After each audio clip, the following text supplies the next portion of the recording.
Сәлем баршаңызға, сіздермен бірге дәметкен. Бүгін не бары 15 минутта қазаннан дайындаймыз. Дәмі өте керемет, тандыр нандай болып шығады. Келесі видео рецепті магазиндікінде үлпілдек, жұмсақ булочка рецептісімен бөлсем. Сондықтан да видео рецепті жіберіп алмаш үшін менің каналыма тіркелуіңізді сұраймын. Сіздің қолдауыңыз маған өте маңызды. Ең алдымен апара дайындаймыз. Ол үшін 1 стакан жылы суға 1 ас қасық ашытқы, 1 шай қасық қантты салып араластырып аламыз. Су міндетті түрде жылы болу керек. Егер де сізде салқын су болса, газға қойып жылтып алуға болады. Бетін полиэтиленмен жауып, үстіне тарелканы қойып, шамамен 5-10 минутқа жылы жерге қоямыз. Көпіршіктену керек. Сол уақыттың аралығында ұнды електен өткізіп дайындап қоямыз. Оның үстіне сұйық апараны құямыз. 1 шай қасық тұзды салып араластырып, 25 грамм күнбағыс майды құйып араластырамыз. Түйіршік қалмайтындай қамыр елейміз. Құрамы мен мөлшерін описание бөлімінде қалдырып кеттім. Көріп тұрғаныңыздай қамыр тығыздау болады. Енді бетін полиэтиленмен жауып, жылы жерге 1,5-2 сағатқа қоямыз. 2 сағат уақыт өтті. Қамырымызды алып, тең 2 бөлікке бөліп аламыз. Көз мөлшерімен немесе таразының көмегімен тең етіп 2-ге бөлуіңізге болады.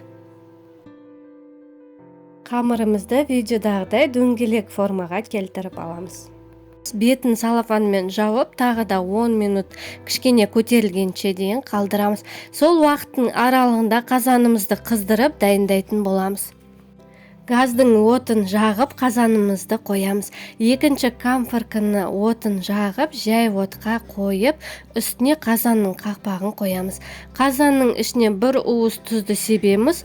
Ол біздің қазанымыз қарайып кетпеу үшін керек болады. 1 жұмыртқаны алып, сары уыз бен ақ уызынан бір-бірінен ажыратып аламыз. Осы уақыттың аралығында нанымызды тағы да көтерілді.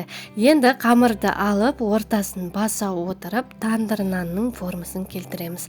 Нан піскен уақытында ортасы көтеріліп кетпеу үшін вилкамен ортасын жақсылап тесіп аламыз. Нанды келесі бетіне аударып, жаңағы бөліп алған ақ уызды жағамыз. Ысы қақпақты газдан алып, ақ уыз жағылған жағынан қақпақтың ортасына жабыстырамыз. Қолымызбен қамырдың шеттерін баса отырамыз. Қамыр бірден жабысып қалады. Тағы да ортасын вилкамен тесіп аламыз. Бетіне жұмыртқаның сары уызын жағамыз. Қамырдың ортасына кунжут немесе мак сепсеңіз болады. Мен қара кунжут пен ақ кунжутты сеуіп шықтым. Қақпақты алып, қызып тұрған қазанға осылай қақпағын жауып қоямыз. Қақпағын жапқаннан кейін бірден оттың астын орташа отқа қоямыз. Орташа отта 15-20 минуттай нанымызды пісіріп аламыз. Енді нанымыз піскенше келесі нанды күлшелеп дайындап қоямыз.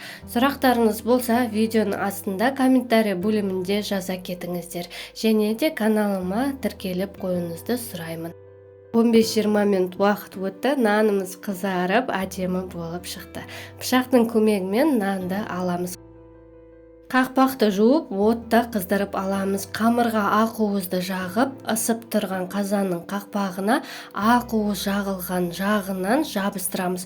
Қамырдың ортасынан вилкамен тесіп, сары уызды жағамыз. Сонда біздің нанымыз сап-сары әдемі болады. Әсемдік үшін кунжутты себеміз. Орташа отта қақпақты жауып, 15-20 минуттай пісіріп аламыз.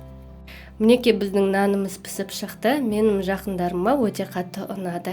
Сіз де үй ішіне дайындап көріңіз, ас болсын. Видео рецепт ұнаған болса, достарыңызбен бөлісіп, менің каналымды қолдап жіберіңізді сұраймын. Сіздермен бірге болған дәметкен.